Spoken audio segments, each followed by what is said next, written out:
నెల్లూరు జిల్లా తడమండలం భీములవారిపాలెంలోని integrated చెక్పోస్టుపై ACB అధికారులు దాడులు నిర్వహించారు. ఏసీబీ డీఎస్పీ భాస్కర్రావు 20 మంది సిబ్బందితో కలిసి అర్ధరాత్రి దాటాక ఆకస్మిక దాడులు చేపట్టారు.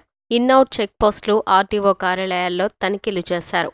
లెక్కల్లో లేని 46,000 రూపాయల నగదును స్వాధీనం చేసుకున్న ఏసీబీ డీఎస్పీ భాస్కర్రావు విధుల్లో ఉన్న సిబ్బందిని పలు ప్రశ్నలు వేసి సమాచారం రాబట్టారు.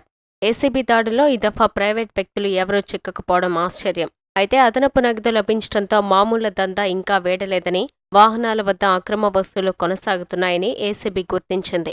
ఇలాంటి దాడులను తరచూ కొనసాగిస్తేనే భీములవారిపాలెం చెక్పోస్ట్ వద్ద వసూళ్ల జాడ్యానికి తెరపడతని ప్రజలు చెప్తున్నారు. ఏసీబీ డీఎస్పీ భాస్కర్రావు మీడియాతో మాట్లాడుతూ రాష్ట్ర వ్యాప్తంగా దాడులు కొనసాగుతున్నాయని, చెక్పోస్టులో అక్రమ వసూలు పూర్తిగా తగ్గేంత వరకు ఆకస్మిక దాడులు చేస్తూనే ఉంటామని చెప్పారు. మునుపటి కన్నా కాస్తంత తగ్గుముఖం పట్టి అక్రమ వసూళ్లు తగ్గుతాయని వాహనదారులు సంతోషం వ్యక్తం చేస్తున్నారు. కాలంలో 46,180 రూపాయలు అన్అకౌంటెడ్ ఇల్లీగల్లీ కలెక్టెడ్ అమౌంట్ ఈ ట్రూ ఆఫ్ ది వెహికల్స్ దగ్గర నుంచి కలెక్ట్ చేసిన అమౌంట్ని స్వాధీనపరచుకోవడం జరిగింది.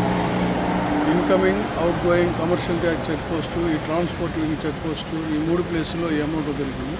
ట్రాన్స్పోర్ట్ వింగ్లో 20,000 దాకా, ఇన్కమింగ్ దాంట్లో 15,000, ఈ అవుట్ గోయింగ్ దాంట్లో 11,000 దాకా దొరికింది.